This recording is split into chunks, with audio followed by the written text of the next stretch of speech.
Hola, estamos en Punto Crítico, programa de televisión de la Unidad de Medios de Comunicación de la Universidad Nacional de Colombia, Unimedios, y yo soy Carlos Alberto Patiño Villa, profesor titular. Pues como todos hemos experimentado, la pandemia nos ha cambiado la vida en muchas circunstancias, en muchos modos, en muchas formas de interactuar, en muchas formas de establecer nuestras actividades laborales o de educación o incluso nuestra vida cotidiana, experimentando periodos de confinamiento, experimentando modificaciones en la forma de relacionamiento o en la forma de establecer actividades económicas. En esta dirección, una de las instituciones que ha tenido una mayor modificación, un mayor cambio radical en la vida cotidiana es la educación y obviamente la universidad. Y en este caso queremos hablar específicamente de la Universidad Nacional de Colombia, arrancando además de forma particular de la sede, de la experiencia de la sede de Bogotá. Por eso hemos invitado al día de hoy al vicerrector de la sede de la Universidad Nacional de Colombia en Bogotá, el profesor Jaime Franqui Rodríguez. Profesor Franqui, muchas gracias por acompañarnos en Punto Crítico.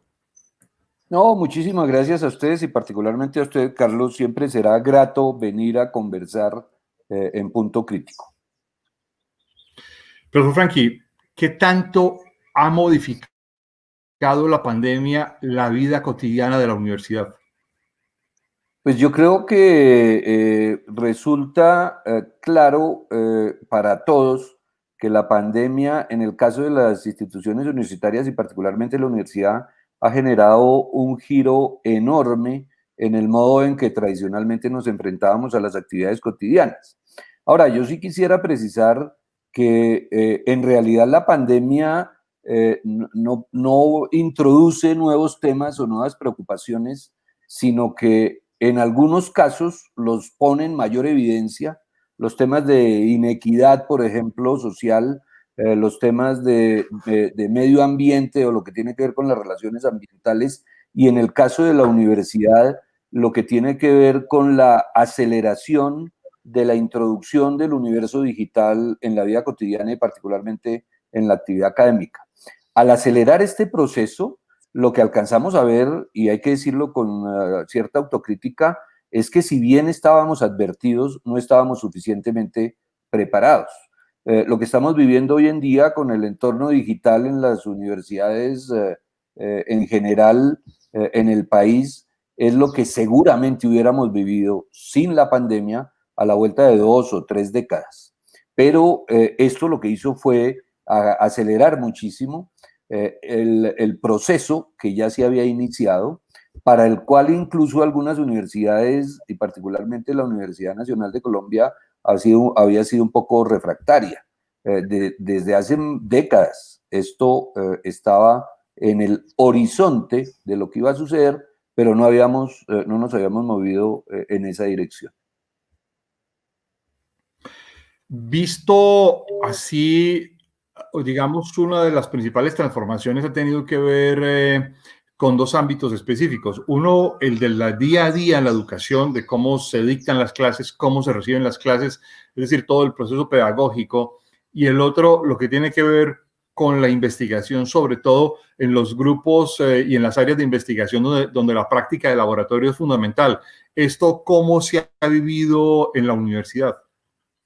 Bueno, es muy interesante que separemos en dos ámbitos las actividades frente a este entorno de lo digital. En lo diario de los procesos formativos y en los procesos de aprendizaje, el cambio ha sido enorme, pero hemos podido adaptarnos en la medida en que la infraestructura tecnológica, digamos, lo permite. Lo que tuvimos fue que acelerar en algunos casos el paso de la docencia presencial a la docencia remota. Ahí hay una discusión en la que yo no quisiera entrar en este momento sobre la diferencia entre la docencia remota y la docencia virtual, porque aún no hemos logrado asimilar suficientemente lo que significan los recursos desde el punto de vista de las comunicaciones y de la internet y demás, y cómo eso debería generar nuevas estrategias pedagógicas. Pero en cuanto a docencia remota, tuvimos la posibilidad, entre otras gracias, hay que reconocerlo, a que ya estaba sembrada la semilla en la Universidad Nacional de Colombia de ir hacia una transformación digital, de ir hacia la idea de explorar desde el punto de vista pedagógico qué es lo que permiten estos nuevos entornos digitales y desde el punto de vista incluso administrativo cómo podemos ser muchísimo más eficientes. Entonces, en el ámbito de lo formativo tuvimos que hacer una serie de ajustes, diría yo, asignatura por asignatura, curso por curso, programa por programa, y nos tomó yo diría que unas 3 o 4 semanas casi hacer la transición hacia los entornos de docencia remota.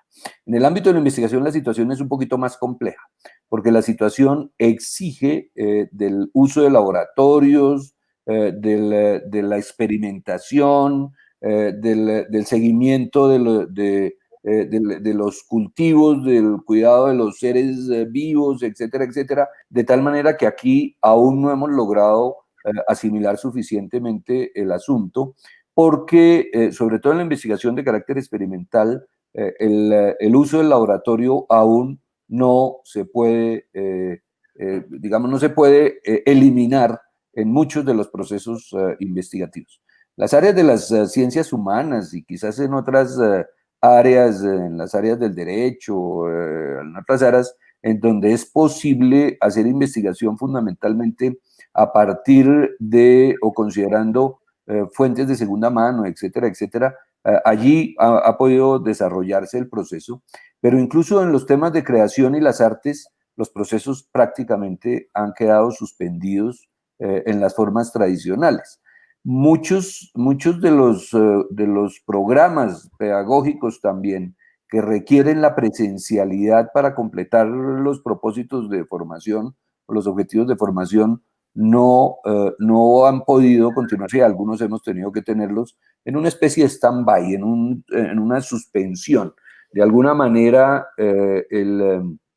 esta pandemia, si bien acelera, también equivale como a suspender un poco la historia y estar en una incertidumbre que hace que no tengamos todavía suficiente claridad de cómo tenemos que mover.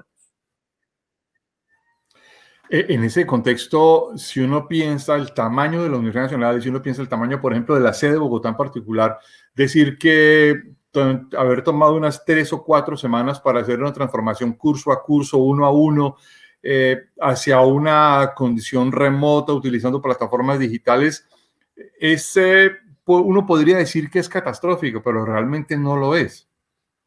No, en realidad no lo es. Yo lo digo desde mi perspectiva, para nada es catastrófico. Es más, yo he venido insistiendo en muchos ámbitos, incluso en la misma Universidad Nacional de Colombia, que los temas de calidad en la educación y en la formación, que los objetivos de aprendizaje y que las formas como deben estar organizados los procesos pedagógicos no necesariamente tienen que estar asociados con la duración y con el tiempo. Hay distintos ritmos de aprendizaje, hay distintas posibilidades de aproximarse al logro de los objetivos de aprendizaje y nosotros tenemos una tradición de creer que la calidad es dictar semestres de 16 semanas. Yo no creo eso. Yo no creo ya en la idea de los estudiantes promedio. Cada estudiante tiene un ritmo distinto y algún día, ojalá, incluso con este golpe que hemos recibido, pudiéramos tener semestres de duración diferenciada de acuerdo con los propósitos curriculares, por supuesto, pero de acuerdo con los ritmos de aprendizaje de cada uno de los estudiantes. No todos los estudiantes, el estudiante promedio creo que dejó de existir en el siglo pasado, o la concepción de un estudiante promedio y de que únicamente las clases magistrales, si bien son muy importantes las clases magistrales, pero la idea de que únicamente las clases magistrales son las que funcionan, eso ya no lo veo. Por el contrario, me parece que es una muy buena oportunidad para hacer los replanteamientos y para replantearnos qué es lo que significan estos procesos y cómo podemos jugar en otro modo de organización distinta del que tradicionalmente ha dominado la universidad. ¿Exige este contexto que de alguna manera la universidad se vuelva mucho más, no sé si decir, concentrada o dirigida a que sea una universidad donde la docencia esté cada vez más soportada en la investigación? Y lo digo porque es que una de las experiencias, digamos, de mayor contraste que se ha generado en esta transición a la educación remota es que lo que hemos encontrado es que hay una abundancia de fuentes, una gran abundancia de información, de acceso a bibliotecas, a fuentes muy distintas, de datos, etcétera, y que los profesores tienen que tener dos actitudes, por un lado como una vanguardia y por otro lado como la capacidad de dialogar permanentemente con la multiplicidad de fuentes. Bueno, lo primero que habría que precisar es de qué universidad hablamos. Hay una universidad de corte napoleónico orientada hacia la profesionalización, hay una universidad de corte alemán humboldtiano orientada hacia la investigación, hay otra orientada más en el modelo quizás inglés hacia el desarrollo de principios y de valores, de tal manera que cuando nosotros hablamos de universidad estamos haciendo una generalización. Yo creo que las universidades en el siglo XXI van a tener que empezar a definir un poco qué tipo de universidad deben ser. No todas podemos hacer de todo. Ahora, ¿cuál es la universidad que yo creo, o una de las universidades que yo creo que se requiere en el país? Por supuesto, la universidad de investigación. Y en todos los modelos de universidad que vayamos a ver en el siglo XXI, ninguna podrá centrarse únicamente en el principio de transmisión de conocimiento o transmisión de información, porque la información, producto de las nuevas posibilidades de circulación, de los altos flujos de circulación de información, está disponible para todo el mundo, digamos, que tenga alguna posibilidad tecnológica de conectarse. De tal manera que esa universidad que se centraba en la idea de que se iba a la universidad a recibir únicamente información y conocimientos va a estar seriamente cuestionada. Pero en el país, y la Universidad Nacional debería jugar ese rol, requerimos universidades modernas de investigación o universidades contemporáneas de investigación que se ocupan en el marco de estas sociedades del conocimiento de generar conocimiento, de gestionar el conocimiento, de asimilar el conocimiento de frontera y de mayor nivel de desarrollo que se produce en el mundo y poder, digamos, recontextualizarlo y trabajarlo en el nivel local. Pero también habrá otras universidades que tienen que encargarse de la formación de los profesionales. Si ustedes ven el tema de estos nuevos modelos Platzi y otros modelos que se ocupan fundamentalmente de hacer, entre comillas, una especie de entrenamiento profesional, esas también se requieren, con una mirada distinta. El profesional del siglo XXI no es el mismo profesional del siglo XX. El profesional del siglo XXI debe estar en una línea de entender compleja e integralmente los problemas a los que se enfrenta, de tener un pensamiento crítico, hay que reconocerlo, pensamiento crítico como la capacidad de asimilar y recontextualizar el conocimiento y de ser creativo e innovador. Esto no es un problema de información hoy en día. Hoy en día el problema es de desarrollar una serie de capacidades al interior de cada una de las personas, de tal manera que desarrollemos plenamente las potencialidades de cada uno desde el punto de vista de la formación, por supuesto.